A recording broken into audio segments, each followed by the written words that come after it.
Understand how we as believers can walk in discernment and victory. Please welcome our friend Rick Renner. I'm so glad Rick. to be with you. Hi. Glad to be with I love you. calling you brother. You know, I just feel like we're a brother from a different mother. Well, I feel like we're very connected. Yes, very much so. So we love having you here. Well, I love the Daystar family, and I'm so glad we're a part of it. Well, good. Introduce yourself as far as some people don't know that you live in Russia. You got this. Tell us a little bit about that. And then let's get into like that. Well, my family and I have been living in Russia for 35 years. Wow. Can you believe that? Let's do that. More than half of my life I've been living in Russia. And we just love living in Russia. We love the Russian people. And from Russia, we broadcast our program all over the world, including Daystar. So, you know, today you can reach the whole world from anywhere. Isn't that amazing? It's It is so amazing. cool. It's so neat. I'm so excited you wrote this book, Last Days. Okay, so listen to me for a second. If a man like Rick Renner, a man that's serious, a man that respected, can walk onto that Daystar set and not say one single word about Joanie Lamb before starting his show, then something is very, very wrong. And I mean wrong in a way that should make every single person watching sit straight up in their chair. Because that tells me, that tells all of us, that somebody gave that man instructions before he ever sat down in that chair. Somebody pulled him aside. Somebody had a conversation. And whatever was said in that conversation, the result was simple. Do not mention Joanie. Do not bring it up. Just smile and start your program like everything is fine.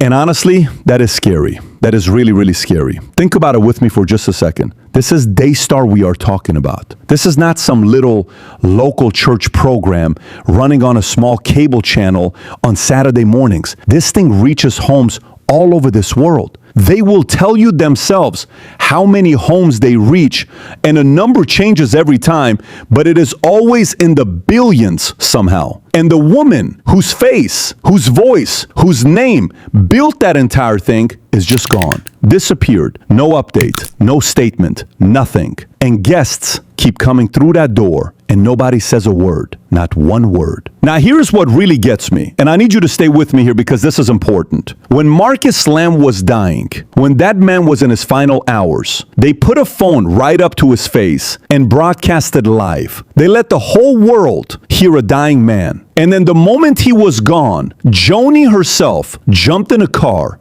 and rushed to those studios so she could be the one on camera to tell everybody. She was not going to let anybody else break that news. She had to be in front of those cameras. So nobody can tell me that this family does not know how to communicate with the public when they want to. Nobody can tell me transparency is too hard when it suits them just fine. So why the silence now? Why is nobody saying anything? Why are we getting stories about a little boy trapping his daddy in a closet and how strong that 4-year-old is, but not one single sentence about where Joanie Lamb is and whether she is okay? I am not trying to be cruel. I am asking what any reasonable person would ask. Or the same question Ohio for Freedom is asking. Is she alive? Can she walk? Can she talk? Does she know where she is? Can she feed herself? Can she make decisions? These are not trick questions. These are the most basic questions you could possibly ask about another human being. So I'll ask it again, and I should not have to.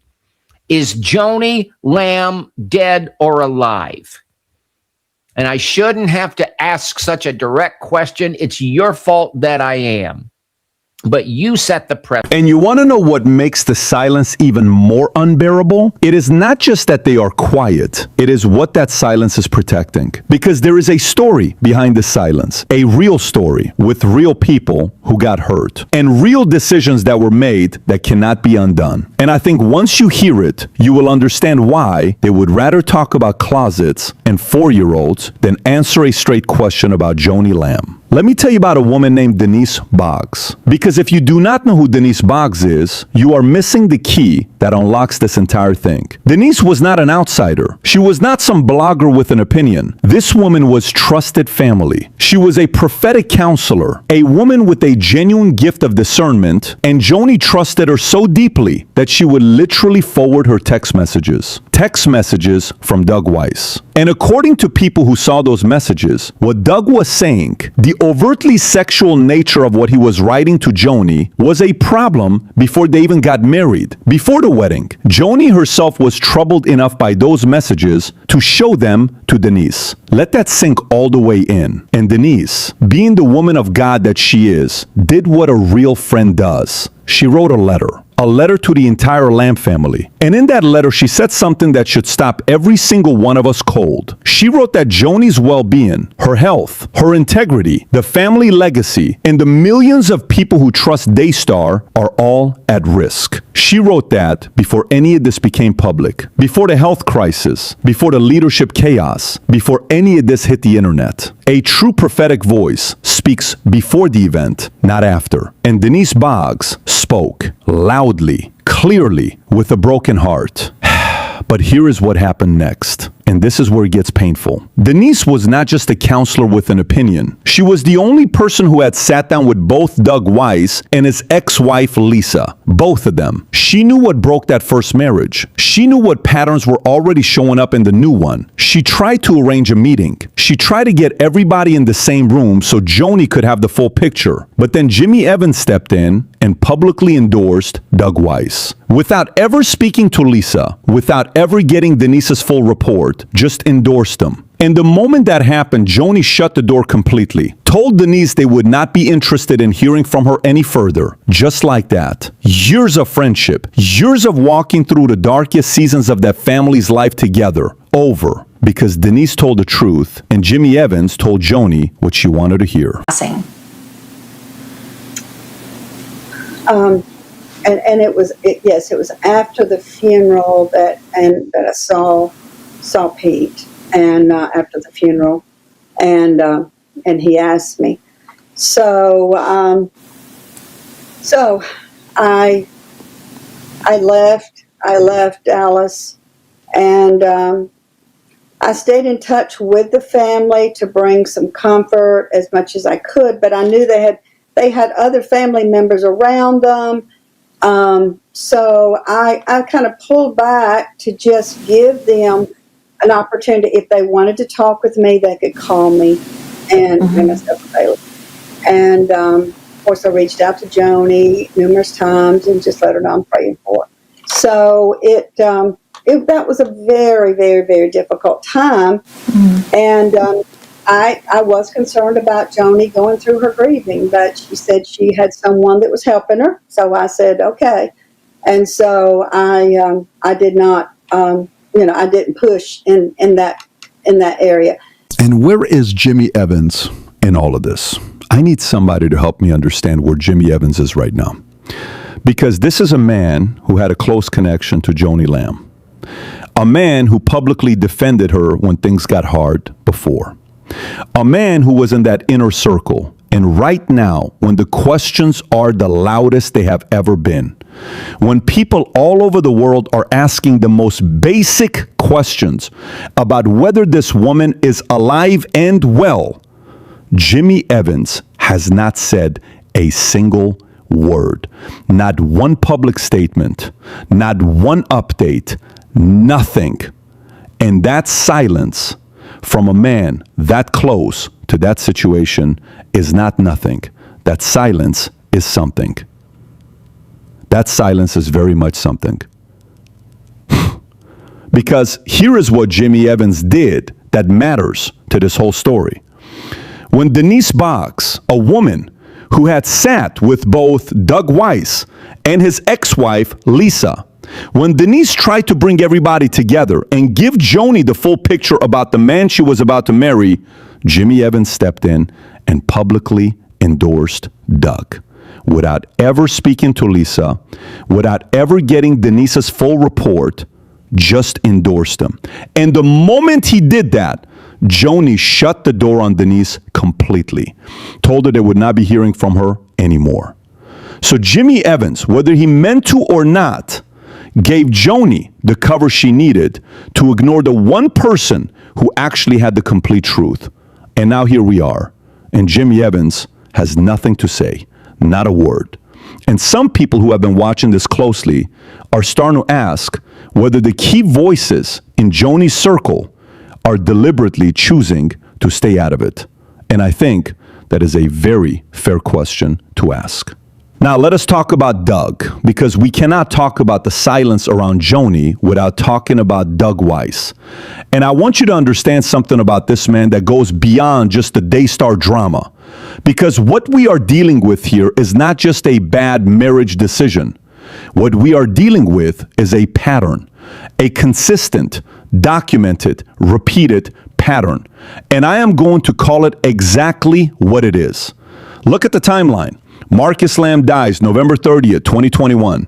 Doug files for divorce from Lisa, his wife of 30 years, January 27, 2022, less than 2 months later.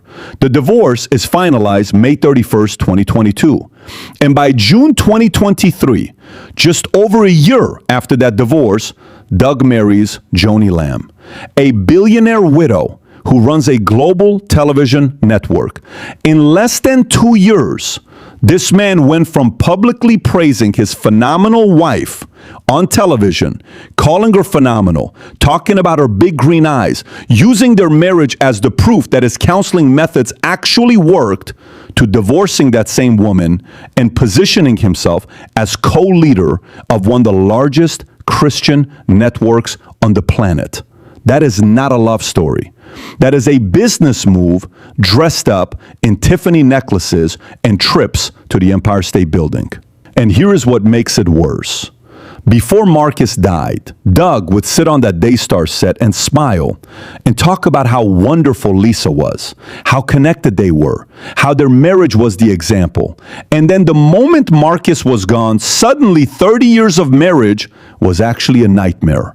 Suddenly Lisa had been withholding intimacy the whole time. Suddenly Doug had been suffering in silence for decades, and he had a diagnosis ready for it: intimacy anorexia, a condition he invented himself, not in any legitimate psychological manual, not recognized by any actual psychological association, just Doug's own creation, his own cash cow, designed to make the woman look like the abuser so Doug could walk away looking like the victim. And listen to me very carefully right now. We are just getting started. We have barely scratched the surface of this thing, and already you can see how deep this rabbit hole goes. We are not backing off. We are not slowing down. We are not going to be intimidated into silence. We are going to dig deep as it takes. We are going to keep pulling back every layer of this thing until the whole truth is sitting right here in the light where everybody can see it. Every single piece of it, because real people got hurt here. A real ministry got destroyed. A real legacy got sold off for less than it was worth as an act of personal revenge. A real prophetic voice got threatened with lawsuits for telling the truth. A real son got pushed out of everything his father built. And a real woman, whatever you think of her choices, is somewhere right now in a condition that nobody will honestly describe to the millions of people who supported that network with their prayers and their money for decades. These are not small things. These are not gossip. These are not drama. These are real consequences falling on real people, and somebody has to keep talking about it. So if you are watching this for the very first time, welcome, and do yourself a favor right now. Hit that like button, share this with somebody who needs to hear it, and make sure you subscribe so you do not miss a single thing we are about to bring out, because trust me when I tell you, what is coming next is going to make everything you just heard look like the introduction. Because like I said, we are just getting started. We are just warming up. We have not even gotten to the deepest parts of this story yet, and already it is shaking people up. So stay with us, stay locked in, stay prayed up, and we will see you in the next one.